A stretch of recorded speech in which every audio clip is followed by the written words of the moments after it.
Buenas noches, profesor.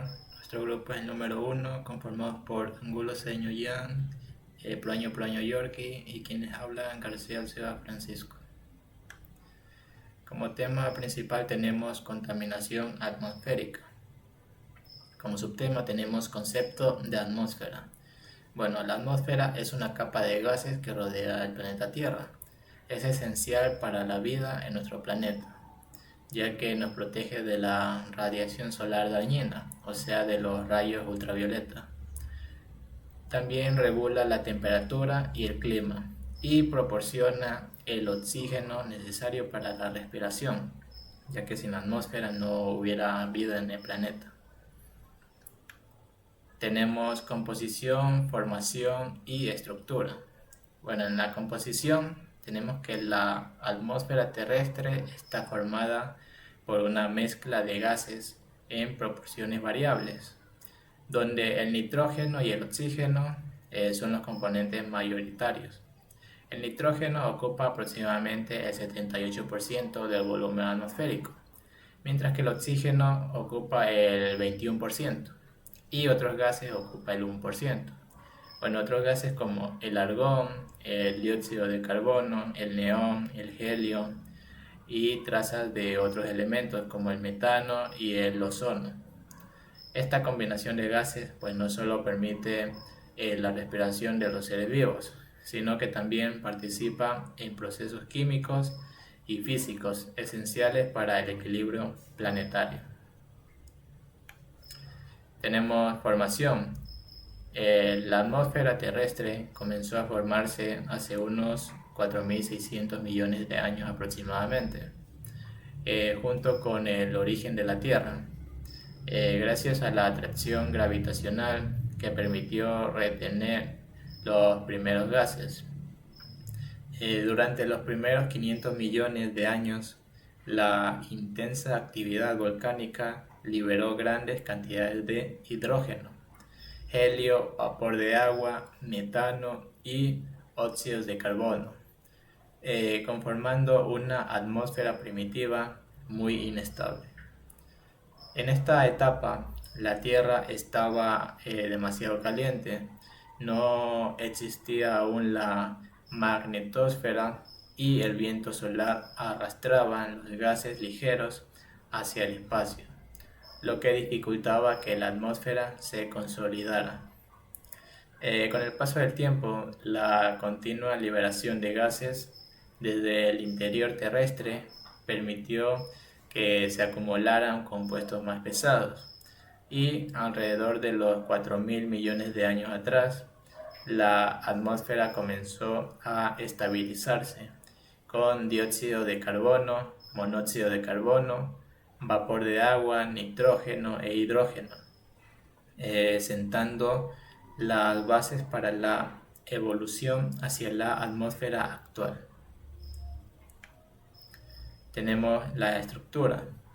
Bueno, la atmósfera se organiza en capas según la altitud, la temperatura y su composición. La troposfera es la más cercana a la superficie y alcanza en promedio los 12 kilómetros de altura, como se puede ver en la imagen. Tenemos primero la troposfera, que es la más cercana a la superficie, y seguida tenemos, más arriba tenemos la estratosfera, que llega pues hasta los 50 kilómetros y contiene la capa de ozono, la cual pues es responsable de absorber la radiación ultravioleta. Y aquí pues la temperatura aumenta pues con la altura. Luego está la mesósfera más arribita, entre los 50 y 85 kilómetros, donde la temperatura pues vuelve a descender y se desintegran pues la mayoría de los meteoritos. Más arriba de la mesósfera tenemos lo que es la termósfera, que puede superar pues los 1000 grados Celsius debido a la radiación solar, y contiene la ionosfera, esencial pues para las comunicaciones. Y finalmente, más arriba de la termósfera tenemos la exósfera, que se extiende gradualmente pues hacia el espacio exterior, compuesta principalmente por hidrógeno y helio, con una densidad tan baja que sus moléculas pueden escapar al espacio.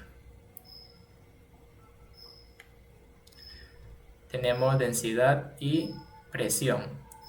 Bueno, la densidad y la presión de la atmósfera disminuyen progresivamente con la altitud. Cerca del nivel del mar, la presión atmosférica es de aproximadamente una atmósfera. O sea, tenemos 1013 hectopascales o 760 milímetros de mercurio, lo que equivale pues al peso de la columna de aire que se encuentra sobre nosotros. A medida que ascendemos, la cantidad de moléculas de aire se reduce, lo que provoca que tanto la densidad como la presión disminuyan de manera exponencial. Por ejemplo, a unos 5 kilómetros de altura, la presión es casi la mitad de la registrada al nivel del mar, y a los 12 kilómetros apenas representa una quinta parte. Esta reducción pues influye directamente en la respiración, la aviación y la propagación del sonido, además de explicar por qué en la cima de montañas muy altas es necesario el uso de oxígeno suplementario. Gracias. A continuación, mi compañero. Buenos días, tardes y noches. Soy el estudiante Diego Antonio Paraño Poraño y voy a seguir con la siguiente parte que dijo mi compañero. Voy a hablar sobre los efectos de las actividades humanas. Aquí tenemos que las actividades humanas han generado un fuerte impacto en la atmósfera, alterando su calidad y equilibrio natural. El uso de combustibles fósiles en el transporte, la industria y la generación de energía libera gases contaminantes y partículas que afectan la salud y contribuyen al cambio climático. La agricultura, el uso de productos químicos y las actividades recreativas también suman contaminantes al aire. Estas acciones acumulativas provocan contaminación, aumento de la temperatura global, desertificación y pérdida de biodiversidad, poniendo en riesgo el equilibrio ambiental del planeta. Entonces, ¿qué podemos asumir sobre los efectos de las actividades humanas? Como podemos ver en la siguiente imagen, nos afecta no solo en el ámbito de respirar, sino en el ámbito de la flora y fauna, que esto puede contaminar. Unos dicen, no, solo hacemos petróleo, transportamos gases, no solo gases de diésel, super eco, también fabrican ahí herramientas, pueden ser los químicos como el cloro, del azufre, muchos otros productos. Entonces, esto altera nuestro equilibrio natural. Y gracias a esto hay tantas cosas contaminantes que se forman por medio de partículas. Si nos ponemos a pensar, una botella de agua que está 100% purificada, le cae una gota de orina, eso lo que hace es contamina toda el agua. O sea, así es esto. O sea, uno dice, no, esto es sencillo. O sea, no creo que se contamine por un país. Pero súmale los continentes también. Va a peor. Y gracias a estas plantas, como podemos ver en la imagen, existen incendios demasiado forestales que hasta se complica bastante para una persona como para los animales. Luego tenemos lo que es la destrucción del ozono. Aquí podemos ver una imagen de que la Tierra se está calentando, posiblemente la mitad quede desierta como un desierto, y nos quedemos también sin agua y luchemos por el agua, porque quién sabe, todo puede pasar en esta vida. Bueno, voy a dar una pequeña introducción. La destrucción de la capa de ozono se debe principalmente a productos químicos como los clorofluorocarbonos utilizados en refrigerantes y aerosoles, que al liberarse en la atmósfera se descomponen por la luz solar y liberan átomos de cloro, capaces de romper las moléculas de ozono, formando monóxido de cloro. Otros compuestos con bromo y óxidos de nitrógeno también contribuyen a la reducción del ozono, presente especialmente en fertilizantes. Este fenómeno ha generado el famoso agujero de la capa de ozono sobre la Antártida, aunque también se han observado efectos en otras regiones como las Alpes y Canadá, debido a la circulación atmosférica y la persistencia de estos gases. La destrucción es mayor a bajas temperaturas, aumentando en invierno y primavera, y aunque se han tomado medidas para reducir el uso de estas sustancias, Su permanencia en la atmósfera hace que la recuperación completa se estime hasta el año 2050. Como podemos ver, estamos en el año 2025. Faltarían 25 años para ver si posiblemente se recupere. Digamos que hay gente que está a favor y otras que no. Hay gente que le preocupa la tierra por cómo vivimos y cómo viven las especies. Hay otras como que le dan igual, porque las palabras de ellos dicen, de algo me tengo que morir. Y luego cuando ya les llega esa enfermedad, porque nosotros mismos la causamos, no solo contaminando el aire, sino también el agua, porque también sacamos petróleo del mar y bueno, pues algunas partes se han contaminado. También han matado peces y de mucho más. Pero aquí hablamos más de la destrucción de la capa de ozono. No solo hablamos de que el petróleo caliente y ya, sino que aquí también hay gente que quema basura, quema productos plásticos, quema cualquier tipo de cosas. Y también las erupciones volcánicas, que son productos naturales. Y ahí uno, pues, con la madre naturaleza no puede luchar. Entonces, eso es lo que nos da la destrucción del ozono. También tenemos lo que es la planificación y el control de la contaminación ambiental. Tenemos la planificación y el control de la contaminación ambiental. Esto incluye varias acciones claves para reducir los impactos de las actividades humanas. Entre estas se encuentran la elaboración de políticas y regulaciones ambientales, el establecimiento de límites de emisiones y descargas de contaminantes, la implementación de tecnologías limpias y procesos sostenibles en industrias, transporte y agricultura, la vigencia y monitoreo constante de los niveles de contaminación. Además, forman parte del control. La educación y concienciación de la población, la gestión de residuos sólidos y líquidos, la promoción de programas de reforestación y recuperación de ecosistemas, y por último, todas orientadas a proteger la salud humana y garantizar un desarrollo sostenible. Entonces, ¿qué entendemos sobre la prevención y control ambiental? Bueno, ya lo acabo de explicar, son varios puntos claves que nos implementan a seguir medidas políticas, porque si uno que es el gobierno no pone políticas, la gente no va a hacer caso. Si tú arrancas un árbol y tú dices no pasa nada, pero si te logra ver algún operativo o otra persona que está encargada de cuidar ese bosque o ese sector, uno va a ir preso, hasta va a pagar una multa, porque en la plata no lo puede todo. Ese árbol pasó por etapas, porque un árbol es como un niño, tienes que tenerlo ahí, fertilizarlo, echarle agua, que agarra sol, y es complicado. Entonces, por eso nosotros nos enseñan a educar. Bueno, los profesores nos educan y nosotros reeducamos a los niños para que cuiden y valoren todas las plantas, porque todas sirven. Todas nos dan aire, nos dan protección, nos protegen bajo la lluvia y también son medicinales también, porque si experimentamos con la planta a base químico y eso nos hará perjudicial para el cuerpo. Entonces, por eso es muy bueno prevenir mucho el control ambiental. Tenemos lo que es la contaminación atmosférica. La contaminación atmosférica es la presencia en el aire de sustancias o partículas que pueden ser perjudiciales para la salud humana. Los ecosistemas y el clima, estas sustancias pueden tener origen natural o ser resultado de actividades humanas. Tenemos unos tipos de contaminación atmosférica. Tenemos lo que es la contaminación natural. Proviene de un fenómeno natural como las erupciones volcánicas, como lo que había mencionado anteriormente. Contaminación antropogénica, que es causa por actividades humanas como la industria. Estas son las maquinarias pesadas. La contaminación local afecta un área geográfica limitada. Contaminación regional se extiende sobre una región más amplia y la contaminación global, que tiene efectos a nivel planetario.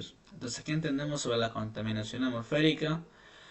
Pues que por medio de esto nosotros pues tenemos un origen no tan natural, porque recibimos muchos resultados negativos, tanto positivos como negativos, porque hay países que así, sí como que ya quieren dejar eso, y por eso dicen vamos a reutilizar, ya no vamos a usar coches de gasolina o diésel, vamos a usar eléctricos, aunque se vaya un poquito más la luz, pero es mucho más económico, bueno, económico y más factible para el medio ambiente.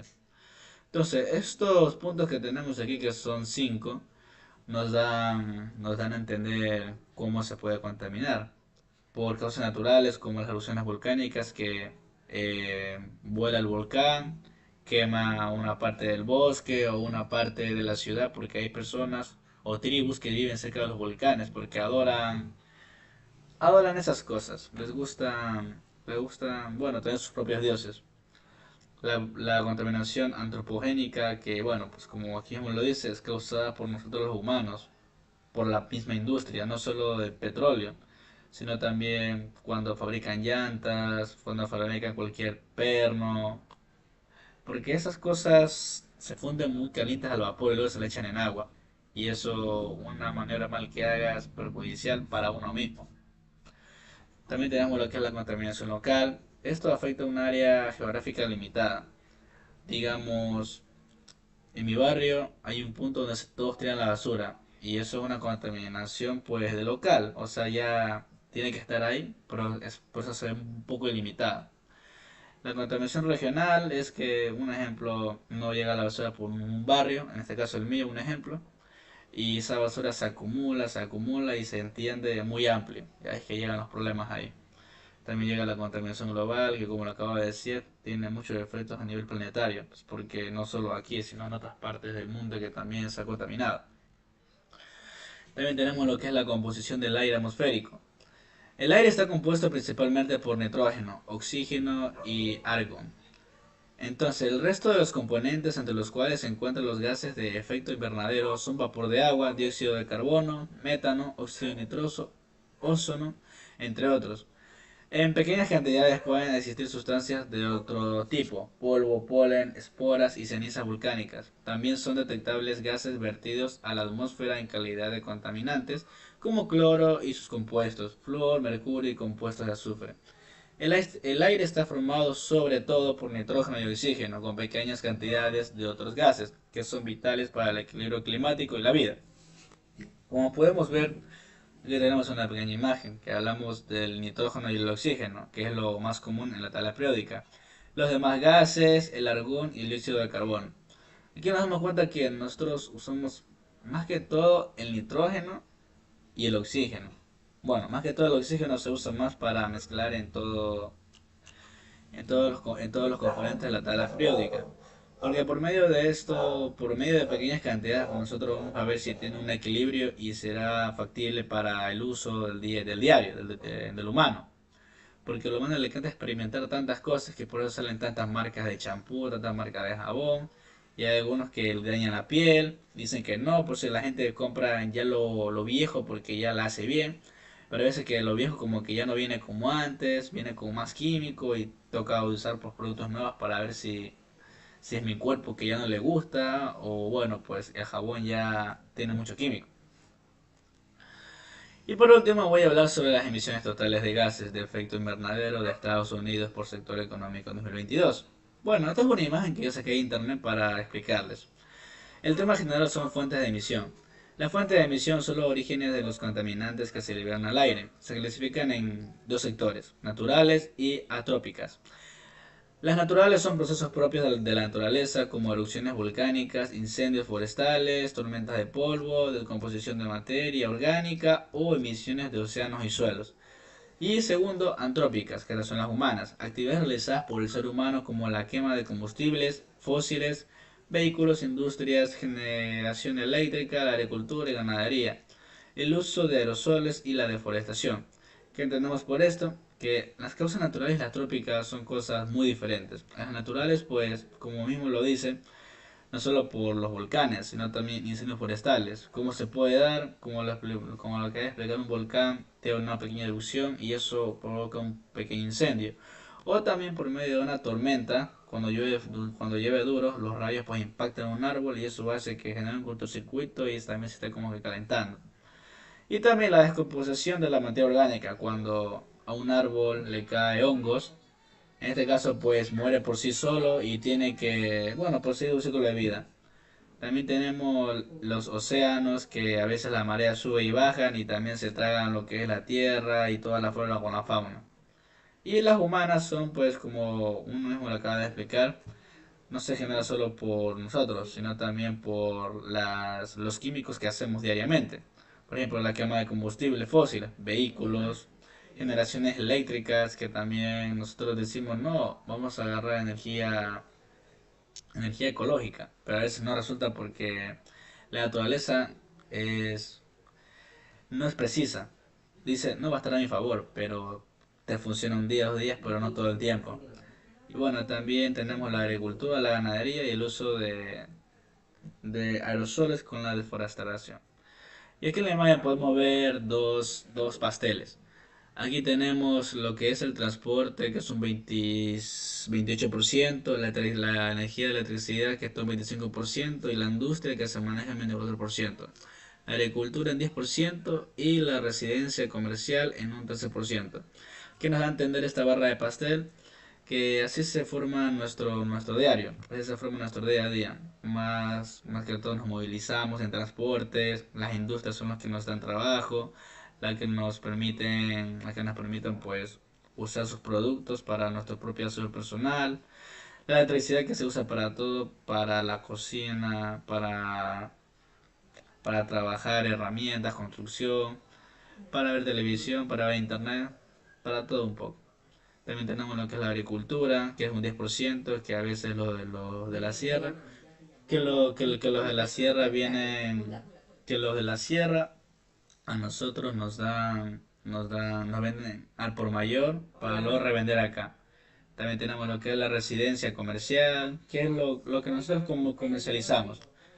Entonces, ¿cuáles son las emisiones totales de gases de efecto invernadero de Estados Unidos por sector económico? Y también emisiones totales de gases de efecto invernadero de Estados Unidos por sector económico. Incluye las emisiones indirectas del uso final de la electricidad. De mi parte, muchísimas gracias. Cuídese que tenga una bonita noche, profesor. Bueno, siguiendo con el tema de exposición, voy a hablar sobre las centrales térmicas.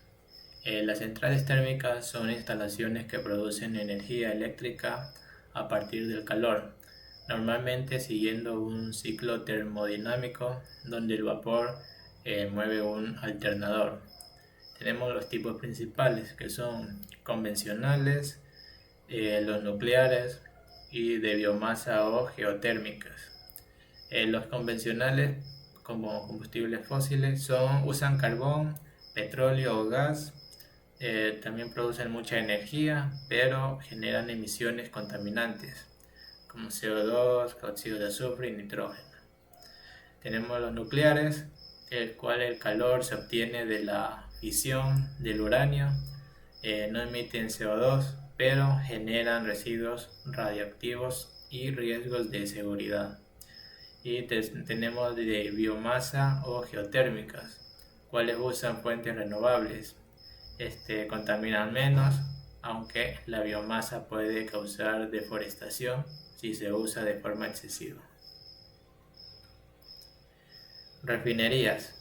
Bueno, las refinerías son instalaciones industriales donde se procesa el petróleo crudo para obtener derivados útiles como gasolina, diésel, queroseno, gas licuado, asfaltos y productos petroquímicos. Tenemos procesos principal, procesos básicos e impacto ambiental. En el proceso principal, destilación fraccionada que separa los componentes según su punto de ebullición. Otros procesos tenemos el cracking, reformado y tratamiento para mejorar la calidad de los combustibles.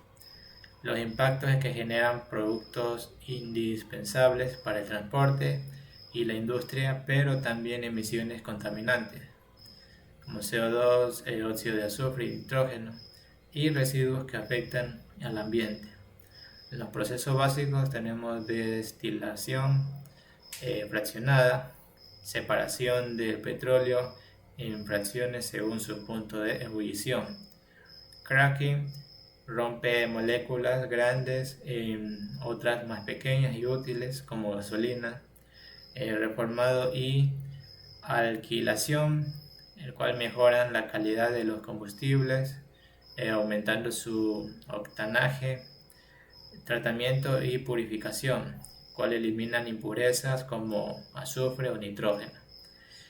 Impacto ambiental. Emiten contaminantes atmosféricos, CO2, óxidos de azufre y nitrógeno, partículas. También generan residuos líquidos y sólidos que requieren tratamiento, contribuyen al cambio climático y a la contaminación local si no se controlan adecuadamente. Bueno, en una refinería pues existen focos fijos, hornos, calderas, antorchas, equipos de proceso y focos móviles que son fuentes de contaminación que se desplazan como vehículos internos, camiones cisterna, montacargas o maquinaria pesada. Estos últimos generan gases de combustión, partículas y ruido, por lo que requieren controles ambientales y un adecuado mantenimiento. Primero son fuentes de emisión que no están fijas y se desplazan dentro y fuera de la refinería. Entre ellas encontramos vehículos de transporte interno como camionetas, autobuses de personal, camiones cisterna, maquinaria pesada como grúas, montacargas, retroexcavadoras y tractores usados en operaciones y mantenimiento. Transporte externo asociado como camiones de carga que ingresan y salen con productos refinados. Tenemos lo que es derivados del azufre. Los derivados del azufre pues son compuestos químicos que se obtienen a partir del azufre presente en el petróleo, gas natural u otras materias primas. Pueden ser gases, ácido o azufre elemental y se generan principalmente durante procesos industriales como la refinación del petróleo. Estos compuestos incluyen dióxido de azufre, sulfuro de hidrógeno, mercaptanos, ácido sulfúrico y azufre elemental, y tienen aplicaciones industriales importantes, aunque algunos son altamente contaminantes y tóxicos, por lo que su manejo requiere control ambiental y procesos de recuperación. Derivados del carbono.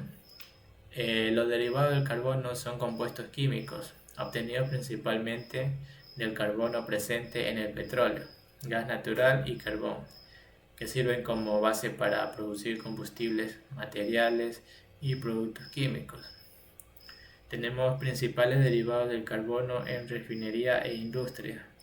Tenemos los hidrocarburos, gases industriales, plásticos y polímeros y productos químicos. En los hidrocarburos tenemos la gasolina diésel, queroseno, fuel oil, lubricantes. También se obtienen de la destilación y el craqueo del petróleo. En los gases industriales tenemos metano, etano, propano y butano, que son utilizados como combustible o materia prima para la petroquímica.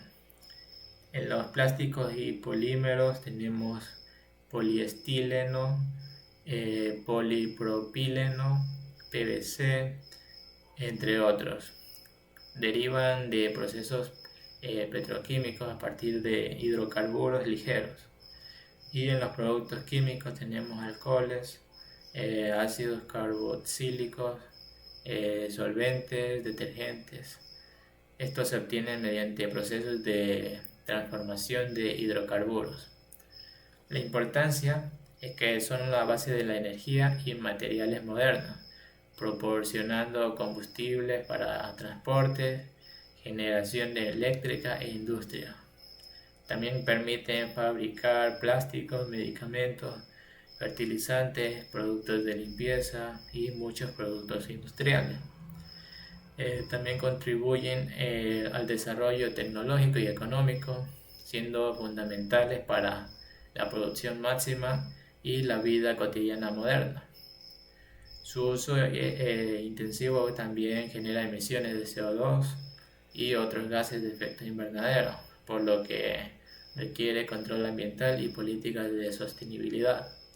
Además, pues su manejo eficiente permite optimizar recursos naturales y fomentar la innovación en energías alternativas y procesos químicos más limpios. Gracias.